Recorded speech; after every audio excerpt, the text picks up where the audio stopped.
بچھڑا کچھ اس صدا سے کہ رت ہی بدل گئی، وہ ایک شخص سارے شہر کو ویران کر گیا۔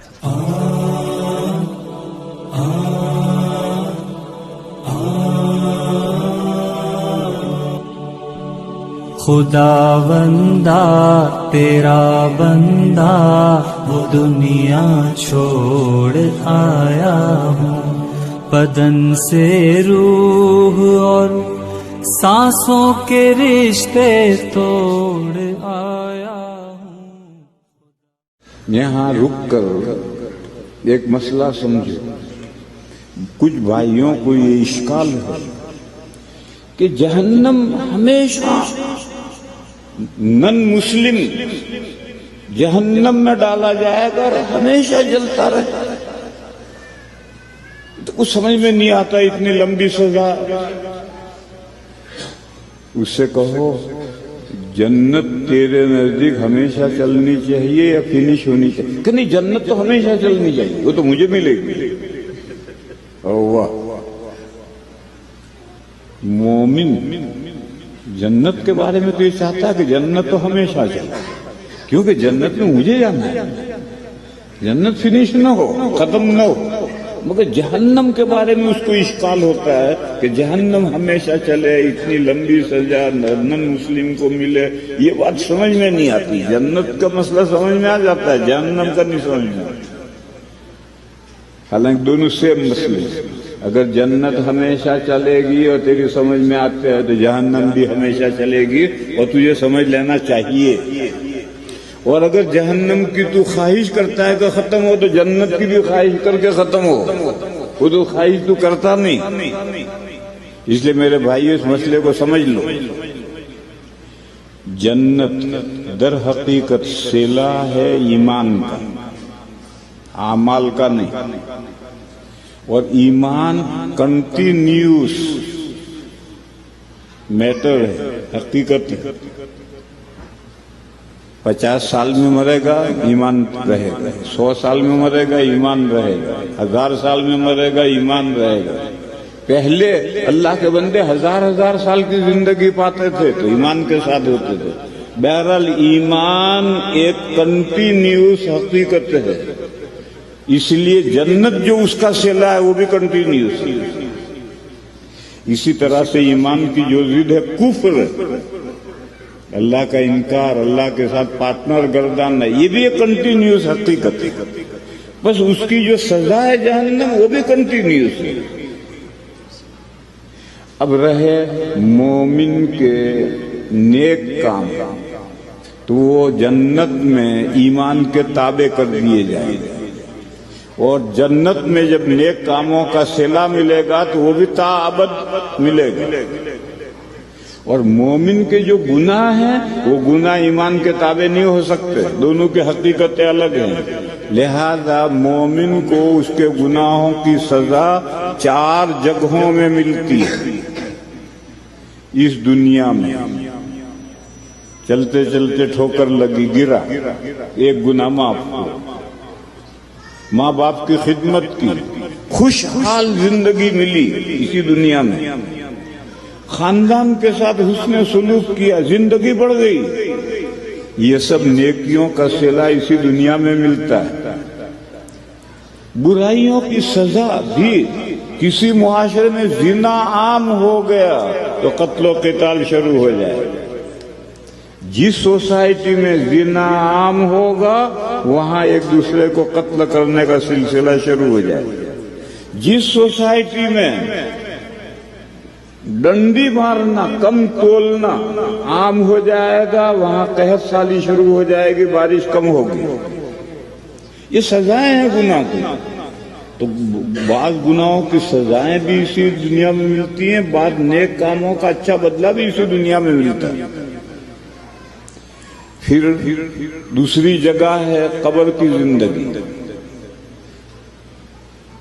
ایک حدیث ہے، نبی پاک صلی اللہ تعالی علیہ وسلم نے فرمایا کہ میری امت کا اکثر عذاب قبر میں نمٹ جائے۔ یہ حدیث حضرت شاہ ولی اللہ صاحب علیہ الرحمہ نے حجت اللہ میں لکھی ہے۔ مگر مجھے حوالہ آج تک نہیں ملا. مگر شاہ صاحب کچی گولیاں کھیلے ہوئے نہیں تھے. انہوں نے فرمایا کہ حضور نے فرمایا ہے کہ میری امت کا اکثر عذاب قبر میں نہیں مٹ جائے. بعض ایسے منحوس ہیں کہ قبر میں بھی ان کا عذاب پورا نہیں ہوا تو پھر میدان قیامت میں ان کو سزا دی جائے گی. 50,000 ایئر کا جو دن ہے اس دن میں سزا ہوگی. حدیثوں میں ہے کہ جس نے سونے چاندی کی زکوٰۃ نہیں دی، اونٹ گایوں کی زکوٰۃ نہیں دی، تو سونا چاندی کو جہنم میں تپا کر داغا جائے گا. لٹا کر کے اونٹ اور گائیں اس کے اوپر چلیں گی. یہ قیامت کے میدان میں سزا ہوگی. اور اگر پھر بھی نہیں ملتی سزا تو پھر مومن کو بھی دوزخ میں سزا پانے کے لیے جانا پڑے گا.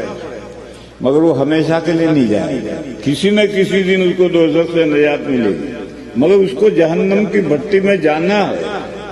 ہفتے میں یا چوتھے دن جوڑا اترتا ہے تو دھوبی کے یہاں ڈالا جاتا ہے. دھوبی کی بھٹی میں کھولایا جاتا ہے پانی، اس میں اس کو ابالا جاتا ہے.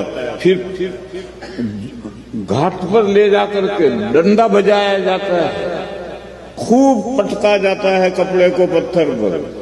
پھر سکھا کر کے، پھر آئین کر کے، پھر واپس کپڑا آتا ہے، دوبارہ پہنا جاتا ہے.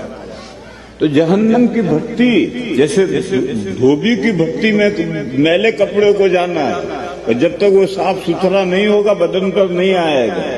ایسے ہی تمام گناہوں سے صاف ستھرا نہیں ہو جائے گا، جنت میں نہیں جائے گا.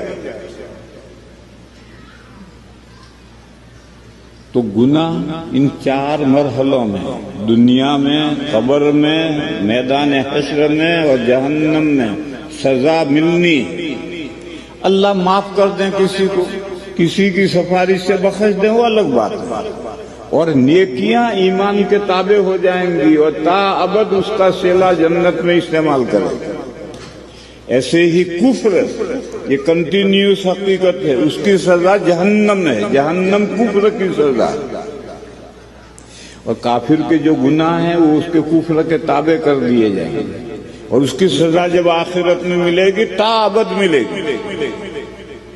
اور کافر کی جو نیکیاں کفر کے تابع نہیں ہو سکتی. بس اس کا صلہ اس کو اسی دنیا میں، قبر میں، میدان حشر میں اور جہنم میں اس کا صلہ دیا جائے. دنیا میں حدیث میں ہے کہ کافر کو اس کی نیکیاں دنیا میں کھلا دی جاتی ہیں، قبر میں اس کے عذاب کو تخفیف ہوگی، میدان قیامت میں تخفیف ہوگی اور جہنم میں بھی تخفیف ہوگی. حدیث ہے حضرت عباس جو حضور کے چچا ہیں، انہوں نے حضور سے پوچھا، یا رسول اللہ، ابو طالب آپ کے بڑے ہمدرد شفیق مہربان چچا تھے، آپ کو یوں پالا یوں پالا یوں پالا، ایمان تو لائے نہیں، تو کیا آپ کی انہوں نے جو معاونت مدد کی ہے اس کا کچھ فائدہ ان کو پہنچے گا آخرت میں؟ حضور نے فرمایا پہنچے گا. دوزخ میں ان کو جہنم کے آگ کے 2 چپل پہنائے جائیں بس. اور اس کی وجہ سے ان کا دماغ جیسے ہانڈیاں کھولتی ہے اس طرح سے کھولے گا. تو صرف 2 چپل آگ کے پہنائے جائیں گے ابو طالب کو. یہ جہنم میں بھی نیک عمل کا فائدہ پہنچا. بہرحال کافر کو اس کے نیک عمل کا صلہ الگ سے ملے گا اور اس کا برا عمل کفر کے تابع کر دیا جائے.